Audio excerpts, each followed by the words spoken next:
خدایا خود را بشناسم. کتاب خاطرات از ادبیات شناس و نویسنده شهیر تاجیک زنده یاد رسول هادی زاده. تهیه و صدا رامین هادی زاده.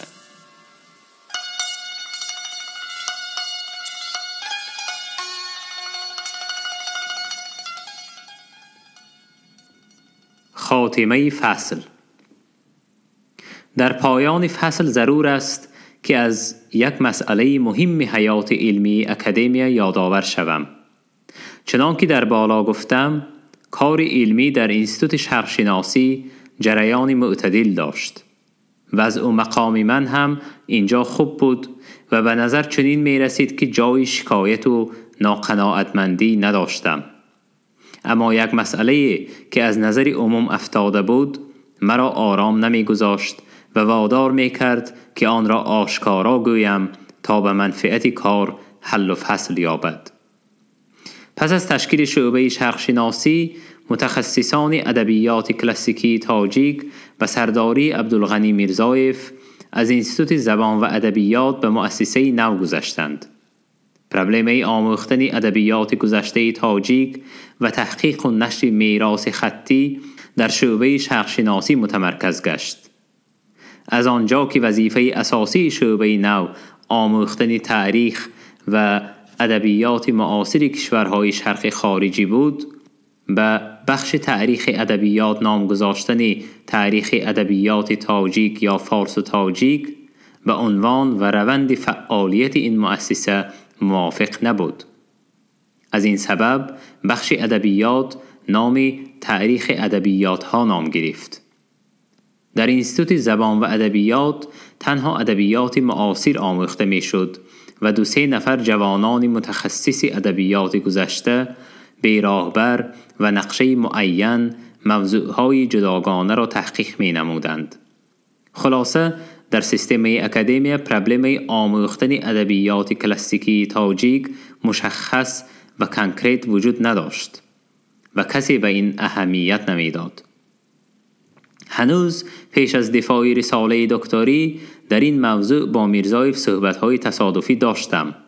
پی می‌بردم که میرزایف در پژوهشگاه شرقشناسی وجود چنین بخشی را به نام ادبیات کلاسیکی تاجیک مناسب نمی‌داند.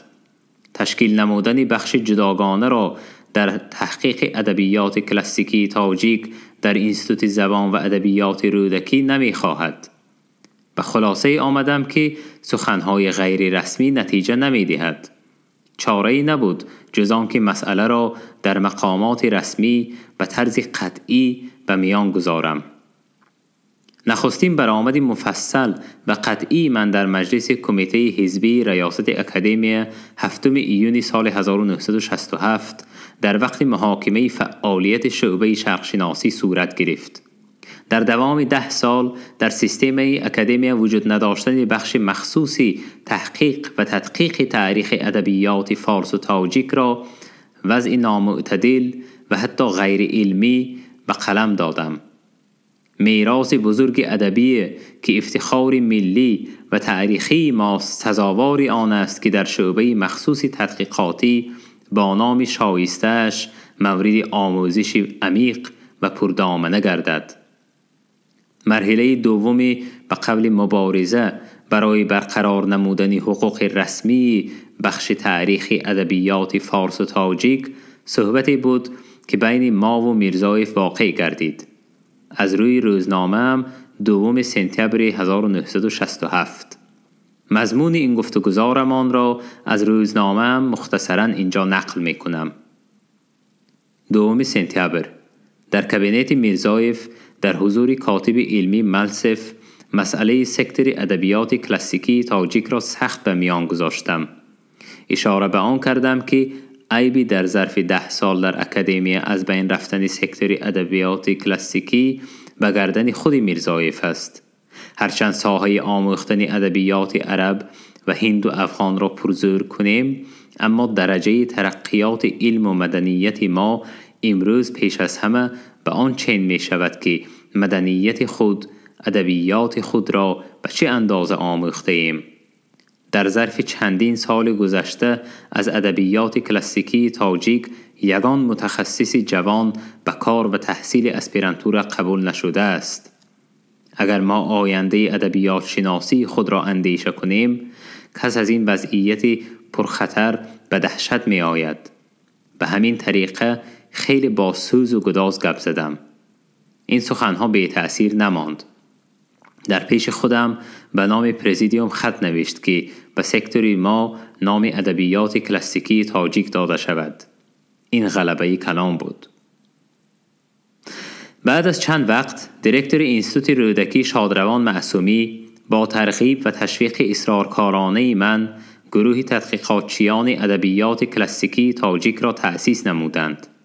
با خواهش ایشان راهبری گروه را بی مزد به عهده گرفتم. به همین طریقه سعی و کوششم در راه برقرار نمودن عدالت علمی بر عبث نرفت. سال 1970 با تأخیر زیاد کار دکتری من در وقت تصدیق شد. با عنوان دکتری در انستیتوت شرقشناسی 1 سال ادای وظیفه کردم. همانا مباحثه های 2-3 سال آخر در مکتوب میرزایف بود که ریاست اکادمی قرار کرد که بخش ادبیات کلاسیکی تاجیک به اینستیتوت رودکی گذرانیده شود. میرزایف به من پیشنهاد نمود که اختیار دارم در نزد وی بمانم یا اگر به اینستیتوت گذشتنی باشم از کارمندان هر کس را مناسب دانم می توانم همراه به اینستیتوت رودکی گیرم.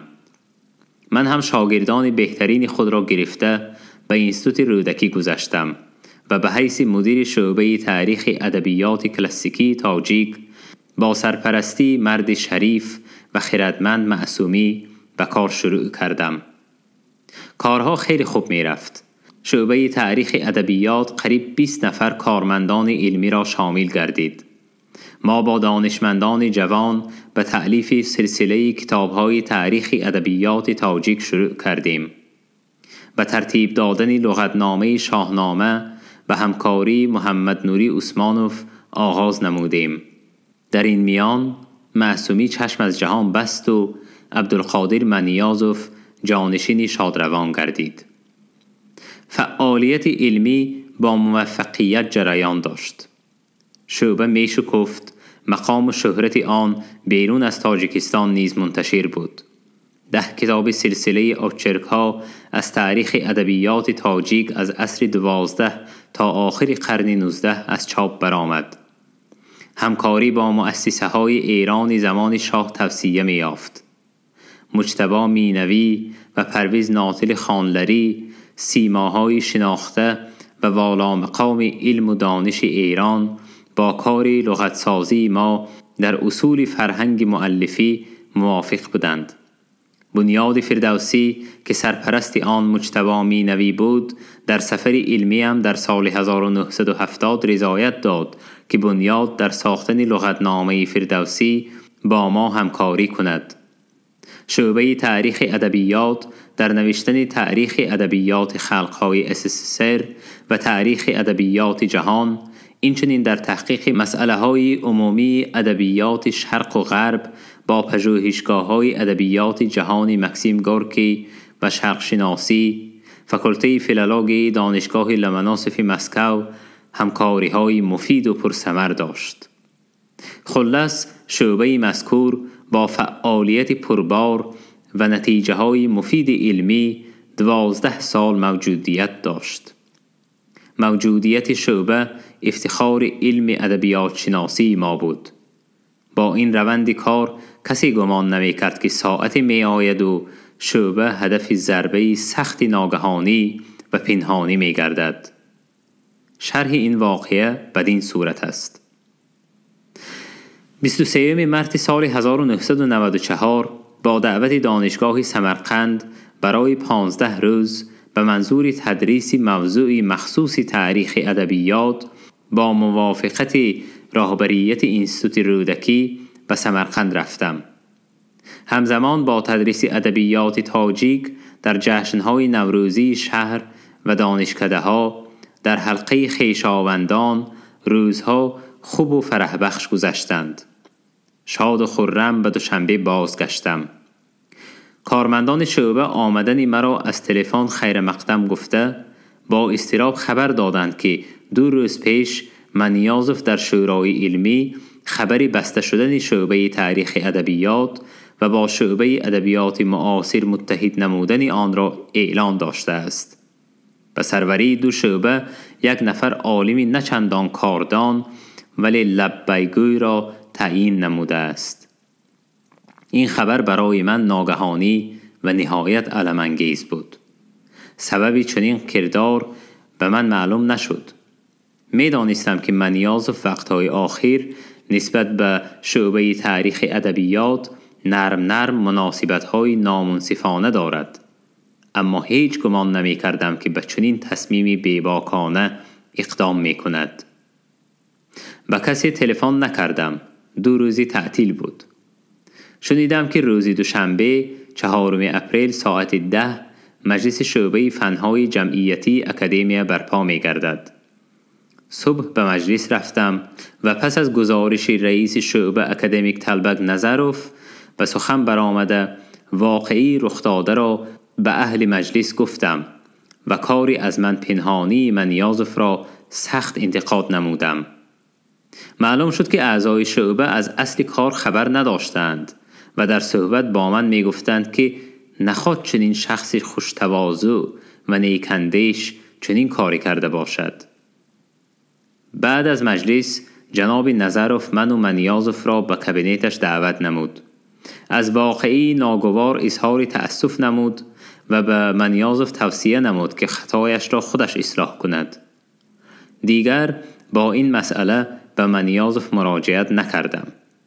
2 یا 3 ماه گذشته بود که منیازف مسئله برقرار نمودن شعبه تاریخ ادبیات تاجیک را به روزنامه شورای علمی گذاشت و با رأی عمومی دانشمندان شعبه در اصل قدیم خود برقرار گشت.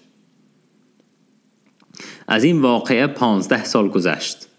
در این مدت شعبه ما کارهای بزرگ و مفیدی را در تحقیق و تألیف تاریخ ادبیات انجام داد. چند نامزدهای ما رساله‌های دکتری دفاع نمودند. در مشکل‌های سالهای جنگ‌های داخلی شعبه تاریخ ادبیات موجودیتش را حفظ نمود و ما باور داشتیم که باز دوره رشد و کمالات خواهد آمد.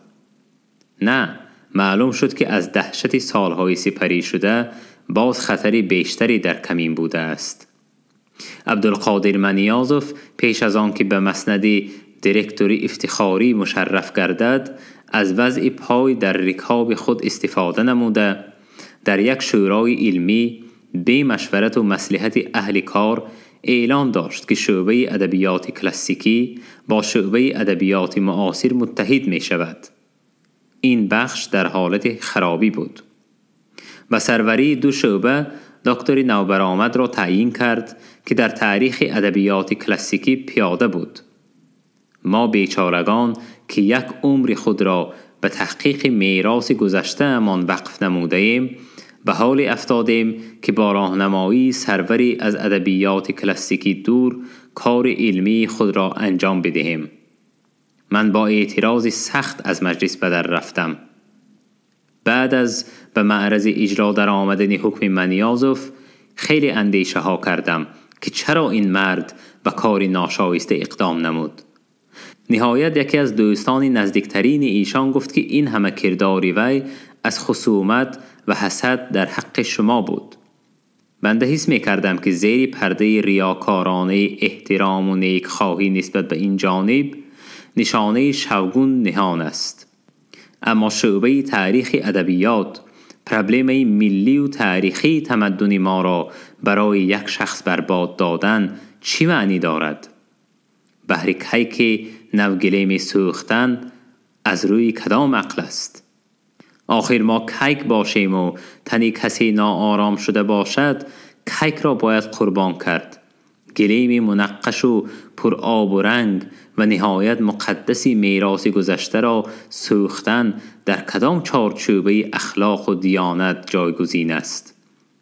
عقل ناقص به فهم این قادر نیست و میگویم والله اعلم بالصواب. خواننده محترم از آهنگ حزن‌انگیزی قصه ما خدا نکند که مایوس گردد. ادبیات بزرگ و متبرک ما همیشه وجود داشت و تا ابد زنده خواهد بود. نقل‌های دلکش و دلانگیز از این ادبیات و سیماهای نورانی آن در پیش است.